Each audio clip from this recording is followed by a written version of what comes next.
कल का हमारा क्वेश्चन ये था कि हमें कैसे पता चलेगा कि हमारे चारों तरफ केमिकल रिएक्शन हो रहा है, या हम किसी चीज़ को देखते हैं तो हम कैसे कह सकते हैं कि नहीं केमिकल रिएक्शन हो रहा है इसमें। ये जानने के लिए हमें कुछ केमिकल रिएक्शन की प्रॉपर्टीज़ को जानना होगा कि केमिकल रिएक्शन की प्रॉपर्टीज़ क्या होती हैं।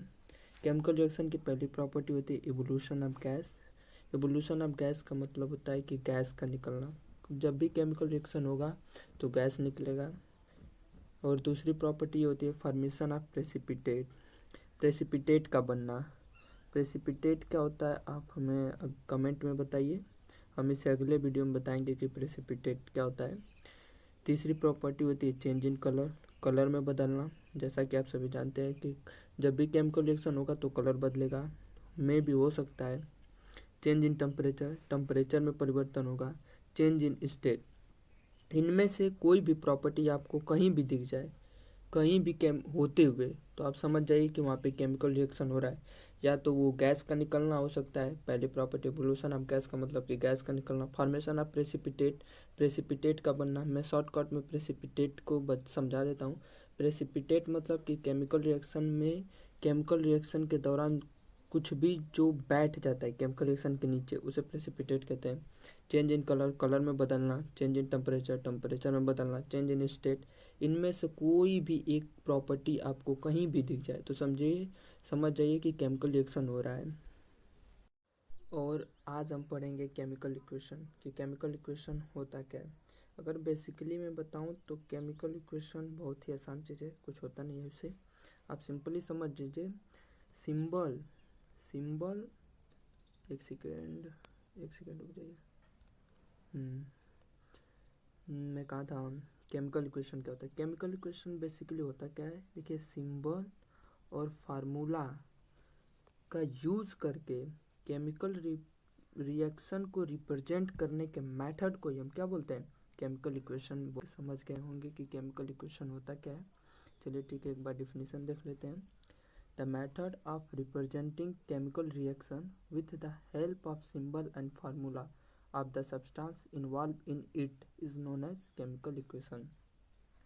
जो सब्सटेंस उस केमिकल इक्वेशन में शामिल है उसके सिंबल और फार्मूला का यूज करके केमिकल रिएक्शन को रिप्रेजेंट करने की प्रक्रिया को हम क्या कहते हैं, केमिकल इक्वेशन कहते हैं। यहाँ पे आप एग्जांपल भी देख सकते हैं कि magnesium react with oxygen to form a magnesium oxide. ये हमने केमिकल रिएक्शन को ही बेसिकली रिप्रेजेंट किया है केमिकल इक्वेशन से। ये बेसिकली है केमिकल रिएक्शन। अब हम पढ़ते हैं कि टाइप्स ऑफ केमिकल रिएक्शन, कि कितने टाइप के केमिकल इक्वेशन होते हैं।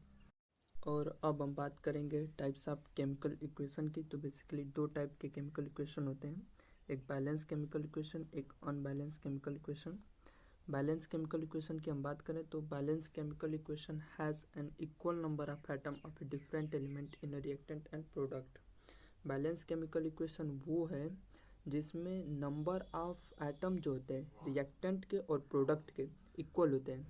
जिस भी केमिकल इक्वेशन में अगर नंबर ऑफ एटम जो है रिएक्टेंट्स के और प्रोडक्ट के इक्वल है तो उसे हम बैलेंस केमिकल इक्वेशन कहते हैं। या तो आप ऐसे समझ लीजिए, जब भी आर एच एस साइड और L H S side, for example के लिए मैं रुक जाइए एक सेकंड में एग्जांपल ले लेता हूँ।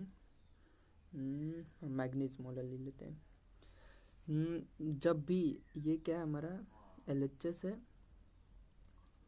एक सेकंड मान लीजिए ये क्या है एल एच एस, ये आर एच एस, एग्जाम्पल से अच्छा समझेंगे। आर एच एस जब भी एल एच एस साइड, जैसे एल एच एस साइड में नंबर ऑफ जो एटम है, एटम्स के जो नंबर है जब इक्वल हो जाए दोनों साइड तो उसे हम बैलेंस केमिकल इक्वेशन कहते हैं।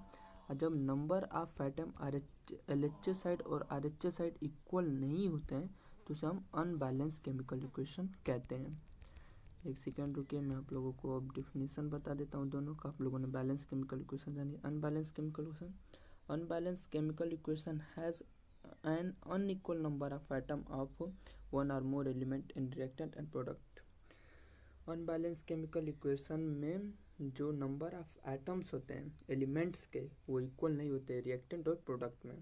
रिएक्टेंट में भी जैसे कि अब मैंने आर एच एस और एल एच एस समझा। Thank you for watching, please subscribe like. अगले वीडियो में हम पढ़ेंगे कि कि how to balance the chemical equation.